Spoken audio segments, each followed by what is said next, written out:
വയനാട് കല്ലൂർ കുന്നിൽ പശുവിനെ ആക്രമിച്ചു കൊന്നത് നരഭോജി കടുവയെന്ന് വനംവകുപ്പ്. വാഗേരി കൂടല്ലൂരിൽ യുവ കർഷകനെ കൊന്ന കടുവയുടെ അതേ കാൽപ്പാടുകളാണ് കല്ലൂർ കുന്നിലും കണ്ടെത്തിയിരിക്കുന്നത്.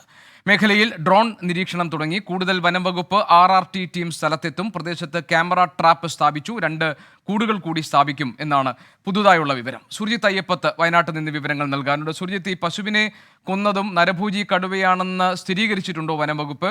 നരഭോജി കടുവയെ പിടികൂടാൻ വേണ്ടിയുള്ള മറ്റെന്തെല്ലാം പുതിയ സംവിധാനങ്ങളാണ് വനംവകുപ്പ് ഒരുക്കിയിരിക്കുന്നത്? നാട്ടുകാർ ഇപ്പോഴും ആശങ്കയിലാണോ?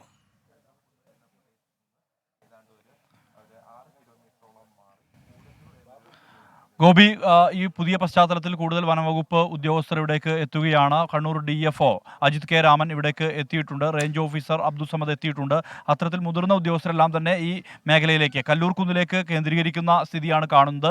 കൂടുതൽ RRT സംഘം ഇവിടേക്ക് എത്തുന്നുണ്ട്. കാരണം പ്രജീഷിനെ കൊലപ്പെടുത്തിയ അതേ കടുവ തന്നെ ഇതിൻ്റെ 5 കിലോമീറ്റർ ചുറ്റളവിൽ തന്നെ ഉണ്ട് എന്നതിന് തെളിവാണ് ഈ കല്ലൂർ കുന്നിലെ വിവരം സ്ഥിരീകരിച്ചിരിക്കുന്നത്. കല്ലൂർ കുന്നിലെ പാടുകളെല്ലാം തന്നെ, ഇന്ന് പരിശോധിച്ച കാൽപ്പാടുകളെല്ലാം തന്നെ ആ കടുവയുടെ തന്നെ, അതായത് പ്രജീഷിനെ കൊന്നു തിന്ന അതേ കടുവ തന്നെയാണെന്നുള്ള സ്ഥിരീകരണം ഉണ്ടായിട്ടുണ്ട്. ഞാനിപ്പോൾ നിൽക്കുന്നത് ഈ സന്തോഷിൻ്റെ വീട്ടിലാണ്. സന്തോഷിൻ്റെ വീട്ടിൽ പശുവിനെയാണ്, ഏക ആശ്രയമായിരുന്നു ഇവരുടെ പശു വളർത്തലും അതോടൊപ്പം തന്നെ ആട് വളർത്തലും ഒക്കെയാണ് ഇവരുടെ ആശ്രയം.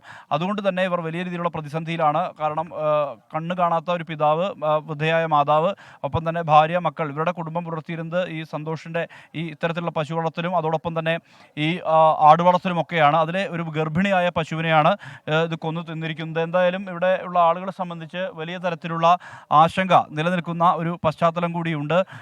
ഇനിയിപ്പോൾ നടക്കാൻ പോകുന്ന നടപടികൾ എന്ന് പറയുന്നത്, ചില കാര്യങ്ങൾ വനംവകുപ്പ് തീരുമാനമെടുത്തിട്ടുണ്ട്. അത്തരം തീരുമാനങ്ങൾ ഈ നാട്ടുകാർക്കെല്ലാം തന്നെ അറിയാം. ചേട്ടാ, എന്തൊക്കെ വനംവകുപ്പുകാർ പറഞ്ഞിട്ടുള്ളത്? ഇപ്പം നിലവിൽ വനംവകുപ്പുകാർ ഇപ്പം നിലവിൽ പറഞ്ഞിട്ടുള്ളത്, ഇതിനെ തന്നെ ഇരയായി വെച്ചുകൊണ്ട് ഇപ്പോൾ ഇവിടെ 2 കൂട് സ്ഥാപിക്കാനും ഇന്ന് നിരീക്ഷിക്കാനും ആണ് അവരുടെ തീരുമാനം. വീണ്ടും ഈ കടുവ തിരിച്ചു വരും എന്നുള്ളൊരു ഉറച്ച വിശ്വാസമാണ് അവർക്കുള്ളത്. പിന്നെ എന്നാന്ന് വെച്ചാൽ 3 ദിവസമായിട്ട് ഇവിടെ ഈ കടുവയുടെ സാന്നിധ്യമുണ്ട്. ഈ വയലിക്കൂടിയൊക്കെ നടന്നു പോയിട്ടുണ്ട്. അത് ഇവർ സ്ഥിരീകരിച്ചു. പിന്നെ അവരുടെ ഭാഗത്തു നിന്നുണ്ടായത് എന്താണെന്ന് വെച്ചാൽ, ഇന്നലെയും ഈ 2 ദിവസമായിട്ട് ഈ കാൽപ്പാടും കാഷ്ടവും എല്ലാം കണ്ട് സ്ഥിരീകരിച്ചിട്ടും ഈ ഏരിയയിൽ ഒരു ക്യാമറ സ്ഥാപിക്കാനോ, ഒന്ന് ഈ ചെറിയ കാടുകൾ, ഇഷ്ടംപോലെ സ്ഥലങ്ങൾ കാട് പിടിച്ച് കിടക്കുന്ന കയറി നോക്കാനോ ഒന്നിനും ഫോറസ്റ്റ് ഡിപ്പാർട്ട്മെൻറ്റിൽ നിന്ന് ആരും തയ്യാറായില്ല. ഇന്നലെ ഈ സംഭവം നടന്നതിന് ശേഷമാണ് ഈ ഏരിയയിൽ വരികയും ഇപ്പോൾ ഇവിടെ മേലെ കുറച്ച് കാട് പിടിച്ച സ്ഥലത്ത് ഡ്രോൺ ഉപയോഗിച്ച് അവർ തെരച്ചിൽ നടത്തുന്നുണ്ട്. പക്ഷേ ഒരു ക്യാമറയെങ്കിലും ഈ വയലിൽ കൂടി 2 ദിവസം വന്ന സ്ഥലത്ത് സ്ഥാപിക്കുകയോ എന്തെങ്കിലും ചെയ്തായിരുന്നെങ്കിൽ ഈ കടുവയുടെ സാന്നിധ്യം നേരത്തെ അറിയാൻ സാധിക്കുമായിരുന്നു. അതിനൊന്നും ഇവരുടെ ഭാഗത്തുനിന്ന് യാതൊരുവിധ നടപടിയും ഉണ്ടായിട്ടില്ല. പ്രതീക്ഷിക്കുന്നത് ഈ ഇരയെ വെച്ചുകൊണ്ട് ഇന്ന് കൂട് വെക്കുമ്പോൾ ഞങ്ങൾക്കൊരു പ്രതീക്ഷ, ഇന്നല്ലെങ്കിൽ നാളെ ഇതിന് ഒരു അന്തിമ തീരുമാനം ഉണ്ടാകുമെന്നുള്ളതാണ്. എന്തായാലും ഇതാണ് ഇവർ പറയുന്നത്. ഈ വീടിൻ്റെ ഒരു അവസ്ഥ നമുക്കറിയാം. ഇവരുടെ ഉപജീവനം ഈ ഇത് തന്നെയായിരുന്നു. എന്തായാലും ഈ മീനാക്ഷി, ഈ വീടിൻ്റെ സന്തോഷിൻ്റെ അമ്മയാണ്. നിങ്ങളുടെ ഉപജീവന മാർഗമായിരുന്നല്ലേ ഇത്? അതെ, ബുദ്ധിമുട്ട്, നല്ല ബുദ്ധിമുട്ടുണ്ട്. ഞങ്ങൾ മണിയെടുത്ത് മോൻ ചെത്താൻ പോയി ഞങ്ങളങ്ങനെ ജീവിക്കും. അച്ഛനാണ് 2 കണ്ണും അറിയത്തില്ല, തളർന്നിരിക്കുന്നതാണ്. ഏറ്റി വരുമ്പോൾ മോനേറ്റി വന്ന് ഇവിടെ നിന്ന് നോക്കുമ്പോൾ കടുവ പശുവിനെ വലിക്കുവാണ്. അപ്പോൾ ഞാൻ പുറകെ ഏറ്റി വന്നു. അപ്പോൾ നമ്മുടെ മുറ്റത്ത് സൈഡിൽ നിന്ന് വലിച്ചേതോ ഞങ്ങൾ ഒച്ചപ്പാട്ടിട്ടൊന്നും കടുവ പോകുന്നില്ല. ഞങ്ങൾ 2 പേരും എല്ലാ അയൽവക്കാരെയൊക്കെ വിളിച്ചു വരുത്തി കഴിഞ്ഞ് എല്ലാവരും വന്നു കഴിഞ്ഞപ്പോഴാണ് കടുവ വിട്ടിട്ട് പോകുന്നത്.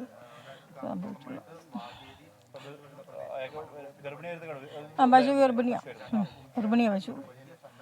ഞങ്ങൾ ഒതിച്ച് മേടിച്ച ഒരു കിടാവിനെ എങ്ങനെയായി സംബന്ധിച്ച് അത്രമാത്രം ബുദ്ധിമുട്ടും പ്രയാസവും അത് പങ്കുവെക്കുകയാണ്. കാരണം ഈ കുടുംബത്തിൻ്റെ ഉപജീവന മാർഗ്ഗമായിരുന്നു. 2 പശുക്കളുണ്ട്, കുറച്ച് ആടുകളുണ്ട്. ഇതാണ് ഉപജീവന മാർഗ്ഗം. കള്ളുചെത്ത് തൊഴിലാളിയാണ് സന്തോഷ്.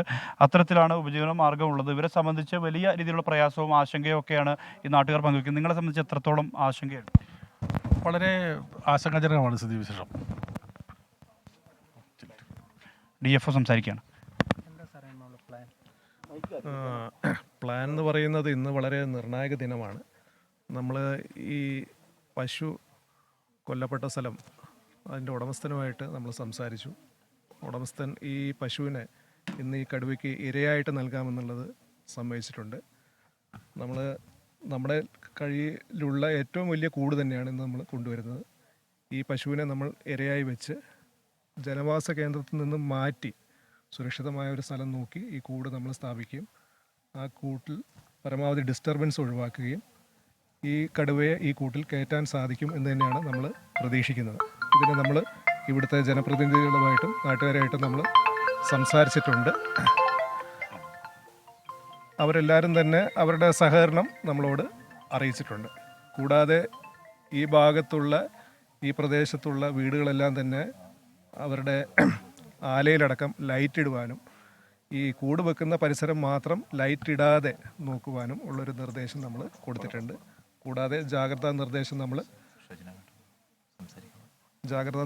നമ്മൾ മൈക്ക് അനൗൺസ്മെൻറ്റിലൂടെ നമ്മൾ ഇന്ന് നൽകുന്നതാണ്.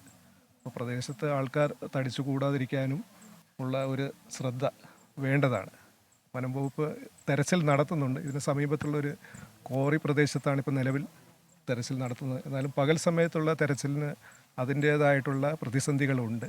കാപ്പിത്തോട്ടങ്ങളാണ് കൂടുതലുള്ളത്, പിന്നെ പൊന്തക്കാടുകളുമുണ്ട്. അതിൻ്റെ ഇടയിൽ നമുക്ക് കടുവയെ നേരിട്ട് കിട്ടിക്കഴിഞ്ഞാൽ ഒന്നെങ്കിൽ മയക്കുവെടി വെക്കാനുള്ള സാഹചര്യം ഒരുങ്ങി വരികയാണെങ്കിൽ നമുക്കത് ചെയ്യാൻ പറ്റും. അല്ലെങ്കിൽ ഇന്ന് കൂട് വെച്ച് കടുവയെ നമുക്ക് കൂട്ടിൽ അകപ്പെടുത്താൻ കഴിയുമെന്ന് തന്നെയാണ് നമ്മൾ പ്രതീക്ഷിക്കുന്നത്. രജീഷിനെ കൊലപ്പെടുത്തിയ അതേ കടുവ തന്നെയാണ് സ്ഥിരീകരണം വന്നത്. അപ്പോൾ സ്വാഭാവികമായും ഇവിടെ ജനങ്ങൾ ജാഗ്രത പുലർത്തണം എന്നല്ലേ നിർദ്ദേശം? തീർച്ചയായിട്ടും നമ്മൾ WWS 45 എന്ന് പറയുന്ന കടുവ തന്നെയാണ് എന്നാണ് നമ്മൾ മനസ്സിലാക്കുന്നത്. Thank you sir. എന്തായാലും DFO അജിത് കെ രാമൻ, അദ്ദേഹം കണ്ണൂർ DFO ആണ്. അദ്ദേഹം ഇവിടേക്ക് എത്തിയിട്ടുണ്ട്. അദ്ദേഹത്തിൻ്റെ നേതൃത്വത്തിലാണ് ഇന്ന് രാവിലെ മുതൽ തന്നെ ഇതുമായി ബന്ധപ്പെട്ടുള്ള നടപടിക്രമങ്ങളെല്ലാം തന്നെ നടത്തുന്നത്. DFO ഷജ്ന കരീം ഉണ്ട്. അതോടൊപ്പം തന്നെ CCF ആയിട്ടുള്ള KS ദീപയും സ്ഥലത്ത് ക്യാമ്പ് ചെയ്യുന്ന സ്ഥിതിയുണ്ട്. ഇവരുടെ നേതൃത്വത്തിലാണ് ഇപ്പോൾ സ്ഥിതിഗതികളെല്ലാം തന്നെ നിയന്ത്രിച്ചുകൊണ്ടിരിക്കുന്നത്. ആളുകളെ സംബന്ധിച്ചിടത്തോളം വലിയ തരത്തിലുള്ള ആശങ്കകൾ, പ്രത്യേകിച്ച് ക്ഷീര മേഖല ഉൾപ്പെടെയുള്ള പ്രദേശമാണിത്. രാവിലെ തന്നെ പണിക്കിറങ്ങുന്ന ആളുകളാണ്. കാപ്പിത്തോട്ടമുള്ള മേഖലയാണ്, കാപ്പിക്കുരു പറിക്കേണ്ട സീസണാണ്. ഇതിലെല്ലാം തന്നെ വലിയ രീതിയിലുള്ള ആശങ്കയായി ഈ പ്രദേശത്ത് നിലനിൽക്കുന്നു എന്നുള്ളതാണ്. കഴിഞ്ഞ 9 ദിവസമായി ഇതാണ് സ്ഥിതി. പ്രജീഷിൻ്റെ മരണത്തിൻ്റെ ശേഷം അന്ന് മുതൽ തന്നെ തുടങ്ങിയ ആ ആശങ്കയാണ് ഇവിടെയുള്ളത്. ഇവിടെ ഉന്നത വനംവകുപ്പ് ഉദ്യോഗസ്ഥരെല്ലാം തന്നെ ഇവിടേക്ക് എത്തിക്കൊണ്ടിരിക്കുന്നുണ്ട്. ഇവിടെ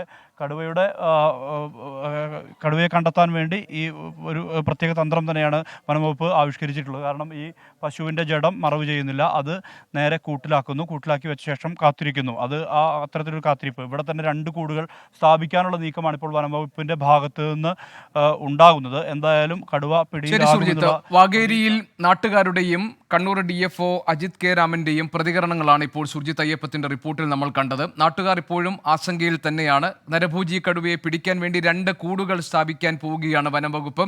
ജനവാസ മേഖലയിൽ നിന്ന് അകന്ന് അവിടെ പശുവിനെ ഇരയായി നൽകിക്കൊണ്ട് ഈ കൂട്ടിൽ പിടികൂടാൻ കഴിയും ഈ നരഭോജി കടുവയെ എന്ന പ്രതീക്ഷയിലാണ്, എന്ന ആത്മവിശ്വാസത്തിലാണ് ഇപ്പോൾ വനംവകുപ്പുള്ളത്. കണ്ണൂർ DFO അജിത് കെ രാമൻ പ്രതികരിച്ചത് നമ്മൾ കണ്ടു. അതേസമയം തന്നെ നാട്ടുകാർ ഭയാശങ്കയിൽ തന്നെ കഴിയുന്നു. എന്തുകൊണ്ട് നരഭോജി കടുവയെ ഇതുവരെ പിടികൂടാൻ കഴിഞ്ഞിട്ടില്ല എന്നൊരു ചോദ്യം അവരുടെ മുന്നിൽ അവശേഷിക്കുകയും ചെയ്യുന്നുണ്ട്. സുർജിത് അയ്യപ്പത്താണ് വിശദാംശങ്ങൾ നൽകിയത് വയനാട് വാഗേരിയിൽ നിന്ന്. 24 അഞ്ചിന്റെ വജ്രത്തിളക്കം.